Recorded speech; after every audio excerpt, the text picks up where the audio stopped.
নমস্কার, public news next চ্যানেলে আপনাদের জানাই স্বাগতম। সংবাদ পড়ছে আমি বিশ্বজিৎ। দেশের উন্নয়নে কংগ্রেস দল কিছুই করেনি, এসব কথা বলে জনগণকে আর বেশি দিন বোকা বানিয়ে রাখা যাবে না। স্বাধীনতার পর কংগ্রেস যদি স্কুল কলেজ গড়ে না তুলতো, তবে আজ দেশের এত অগ্রগতি হতো না। এসব স্কুল কলেজে পড়াশোনা করেই বিজেপি দলের অনেক নেতা কংগ্রেসকে গালাগালি দিচ্ছেন। রবিবার মধ্যদলের পুটিকালে নরসিংপুর ব্লক কংগ্রেস ওবিসি বিভাগ আয়োজিত এক সাংগঠনিক সভায় বক্তব্য রাখতে গিয়ে কথাগুলো বলেন আসাম প্রদেশ কংগ্রেস কমিটি ওবিসি সেলের সাধারণ সম্পাদক হেমন্ত সিং। এদিন নরসিংপুর ব্লক কংগ্রেস ওবিসি বিভাগের চেয়ারম্যান হরিমোহন কৈরি বলেন, ব্রিটিশের মতো জনগণের কণ্ঠস্বরকে দমিয়ে রাখতে চাইছে বিজেপি সরকার। এই সরকারকে উৎখাত করতে হলে জনগণের দুয়ারে দুয়ারে যেতে হবে কংগ্রেসীদের। এদিন অন্যান্যদের মধ্যে প্রাসঙ্গিক বক্তব্য রাখেন আনন্দমালা, সঞ্জয় গোয়ালা, আমির হোসেন লস্কর, অমিত খটিক, সঞ্জয় পানিকা প্রমুখ। বিস্তারিত দেখতে থাকুন পাবলিক নিউজ নেক্সট চ্যানেলের ক্যামেরায়। দিতে পারেন। আজকে আপনাদেরকে বলে গৌর উৎসব। আপনারা জানেন ভারতের সবচেয়ে এখন এক নম্বর এই যে গৌরব, মানে গৌর উৎসব বলে বলে গৌয়ের যে মিট সাপ্লায় ভারত এক নম্বর। এটা ধরে পড়েছিল যখন ওরা বিজেপিকে বন্ড দিয়েছিল। আর ওরা দেখবেন সবসময় একটা কথা আপনি দেখবেন সবসময় বিজেপি বলে থাকে পাকিস্তান পাকিস্তান। আপনারা জানেন পাকিস্তান থেকে উনারা টাকা নিয়েছে বন্ড মাধ্যমে। সব একটা ফালতুবাজি। আমরা আগামীতে কিভাবে কংগ্রেসকে জয়ী করাতে হবে তা নিয়ে আমরা চিন্তা করতে হবে। তাহলে সবসময় কথা বলতে থাকে কি আমরা যদি থাকতাম না কোভিডে তোমরা মরে গেলেন, এই কথা বলে থাকে। আপনাকে বলবেন যদি কংগ্রেস থাকতো না, কংগ্রেস যদি ভুলেও দিত না, ল্যাংড়া ট্যাংরা হইলে ভালো লাগে, মোবাইলও করতে ভালো লাগে না, ও কাটা পড়ে বললেন, বুঝছো? আরেকটা কথা ওনারা বলছেন আপনারা কি করছেন, স্কুলটা যে বানিয়েছেন, আপনারা পড়াশোনা করেছেন, আপনার মাথায় ঢুকিয়েছেন, তাও বলতে পারতেন না, তখন ভালো করে নামও বলতে পারতেন না। আজকে যদি কংগ্রেসের স্কুল যদি বানাতেন না, তাহলে ভালো করে জিজ্ঞাসা করতেন তোমার নাম কি, তোমার কইতো কিতাব বা কিতাব জিজ্ঞাসা। এই জন্য সবসময় দেখবেন ওরা কংগ্রেসকে দায়ী করেছেন। এটা বিজেপি একটা সাম্প্রদায়িক দল। সবসময় দেখবেন আপনাকে জিজ্ঞাসা করবেন আজকে যে মূল্যবৃদ্ধি হচ্ছে ওটা করা কি স্টেপ নিয়েছেন। আজকে দেখুন তেলের দাম, আপনার খাদ্যের দাম সব থেকে আকাশ ছোঁয়া। আমরা মধ্যবর্তী পরিবার, মিডিল ক্লাস ফ্যামিলি, লোয়ার ক্লাসের অবস্থা খুবই খারাপ। ওনাদের চিন্তা নাই, কিন্তু পয়সা কামাচ্ছে। তারপরে আপনারা দেখুন মিটার, স্মার্ট মিটার, স্মার্টের অবস্থা দেখুন। এখন তো মাসে মাসে এসে যায় 1500-2000 টাকা, আপনারা কিছু বলতেও পারবেন না। তো এইসব জিনিস আমরা ওটাকে বলতে হবে। আপনারা সবসময় দেখবেন বিজেপি আপনাকে বলতে থাকে আমরা এটা করছি ওটা করছি। আমি যে কথাগুলো আপনারা বলছেন ওকে জিজ্ঞেস করুন এসব আপনারা কি বলেছেন, ওরা জবাব দিতে পারবেন না। ওরা বলবেন এই যে হিন্দুত্ব অবস্থা খুব খারাপ, হিন্দুকে মেরে ফেলেছে, এইসব কথা বলতে পারবেন না। তো আমি এটাই বলবো যে আপনাদের কথা আপনারা কান দেবেন না। আপনারা এবার সবাই মিলে যেন আমরা কংগ্রেসকে জিতে এই দলাই নির্বাচন থেকে ওনারা যেই প্রার্থী হোক ওনাকে যেন সবাই মিলে জিতাই। দেখুন টিকিটের ব্যাপারে আমি তো বলতে পারবো না। আমরা আমি কৃতজ্ঞতা জ্ঞাপন করি আমার ছোট ভাইয়েরা, বন্ধুরা, মা বোনেরা যারা উপস্থিত হয়েছেন, নিজের কাজকর্ম ছেড়ে এসেছেন।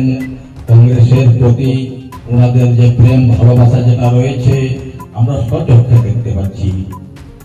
আজকালকার দিনে টিম থেকে যায়, কংগ্রেসের মিটিং এ মানুষ খুব কম যায়, কিন্তু তার মধ্যেও এত দূর দূরান্ত থেকে যারা এসেছেন সবাইকে আমি আমার অন্তর থেকে আমি সবাইকে কৃতজ্ঞতা জ্ঞাপন করি, ধন্যবাদ জ্ঞাপন করি। শুধু একটা কথা বলতে চাই, আমি রয়েছে আমাদের ভাই কংগ্রেসীরা পরাধীনতার বেড়ির মধ্যে কাল যাপন করছে। যেভাবে ইংরেজরা ভারতবাসীকে শাসনের মধ্যে রেখেছিল, তাদেরকে কোনো শিক্ষা দীক্ষার সুযোগ দেওয়া হতো না, মহিলাদেরকে বাইরে যেতে দেওয়া হতো না, শিক্ষা দীক্ষার কোনো সুযোগ ছিল না, কিছুই ছিল না। তো বর্তমানে আমরা হয়তো সেই অবস্থায় আছি। আমাদের আজকে প্রতিশ্রুতিবদ্ধ হতে হবে যে এই যে আগামী ইলেকশন 2024-এর যে ইলেকশন, সেটার মধ্যে বিজেপিকে পরাজিত করে যাতে আমরা আমাদের কংগ্রেসকে জয়লাভ করে দিতে পারি, সেটা সম্পর্কে আমরা এখানে যারা আমরা সাধারণ মন্ত্রী, আমরা কংগ্রেসের কর্মী, আমরা প্রত্যেকে কাম করি, ইলেকশনের সাথে দৌড়াদৌড়ি করি, মানুষকে বোঝাই, এবারও সেটাই করতে হবে, একত্রিত ভাবে করতে হবে। ইংরেজরা যেভাবে করেছিল 19বিংশ শতাব্দীর শেষ দিকে, 1800 থেকে 1900 মধ্যে যে শেষ দিকে শেষ পর্বে ইংরেজরা কি বলেছিল? বলেছিল আমরা কিছু চা বাগান খুলে দিচ্ছি, আপনারা কি করবেন? আপনারা কাজ করুন আর খান আর ঘুমান, আপনাদেরকে লেখাপড়া করতে হবে না। মান অধঃপতন হয়ে গেছে, তা আমরা সবাই অনুভব করছি। আপনারা বিভিন্ন স্কুলে দেখবেন শিক্ষকের সংখ্যা কমে গেছে, আর ওই বেতনটা ঘুরিয়ে ফিরিয়ে আমাদের পকেটে ঢুকিয়ে দিচ্ছে 1200 টাকা। বলছে চাল দিচ্ছি তোমাদেরকে, আমি গ্যাস দিচ্ছি, আর নাম বদলি করে অন্য দিয়ে দিচ্ছি, ডাল মশলা তোমরা খাও আর ঘুমাও। আর দেশের চিন্তা আপনাদেরকে করতে হবে না। আমি আছি না, মোদীজি আছেন, আমি আছি। আরে আমার ছেলেকে তো সেক্রেটারি করে দিয়েছি না, বিসিসি চিন্তা করছেন কেন? ও ব্যাট ধরতে পারুক না পারুক, কিন্তু কত বিসিসিআই হেড অত চলে যাবে না। বিজেপির যে দুর্নীতি, এইখানে এই পুলের সামনে আপনারা গিয়ে একটা সাইনবোর্ড দেখুন, কত লক্ষ টাকা এই রাস্তাটা একদিন সাইনবোর্ড লাগানো হলো, 15 দিন পরে আবার এটাকে কমপ্লিট দেখানো হলো। আমরা আল্লাহ কবুল করলাম, কেউ শুনলো না। তো আমাদের সংকল্পবদ্ধ হতে হবে, আমরা এইসব দুর্নীতি নিয়ে যাব জনগণের কাছে, সবাইকে ভালোভাবে বুঝাবো। আমরা বলবো যে বিজেপিকে ভোট দেওয়ার কোনো আইনের মাধ্যমে দেওয়া হয়েছিল, মনমোহন সরকার বদলি হয়ে গেল, কিন্তু চাল আমরা পেতে হয়ে গেলাম।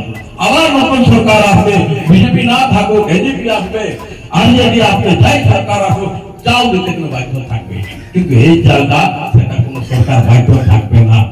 যতদিন বিজেপি থাকবে সরকারে, চাল দিবে, যখন হেরে যাবে আর কিচ্ছু দেবে না।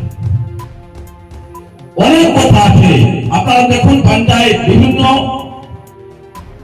জীবিত পঞ্চায়েত গুলাকে দেখবেন আপনারা, আমাদের এখানে আছে, যারা 2000, 1500 টাকা খুঁজে বেড়াচ্ছিল, 1,00,000 টাকা মালিক হয়ে গেছে। অর্থাৎ বিজেপিতে কাজ করে চেক করে ধনী হওয়া যায়, মানে দুর্নীতি করা যায়।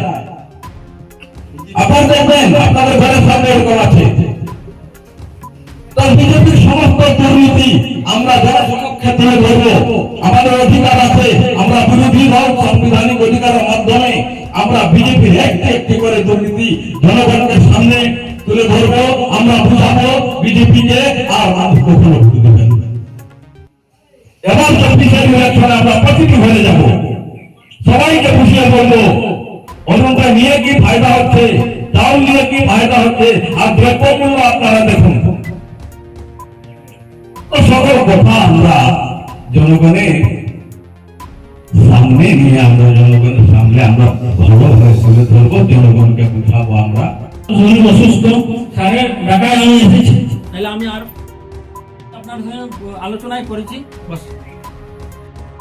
দূরান্ত থেকে এখানে এসে উপস্থিত হওয়ার জন্য সর্বপ্রথমে তাহলে আমরা নিশ্চয়ই এই সকল লোকরাই যদি আমরা সক্রিয় হয়ে আবার উঠে পড়ি, ঝাঁপিয়ে পড়ি, আমাদের জন্য এই ধরনের নির্বাচন কিছু না।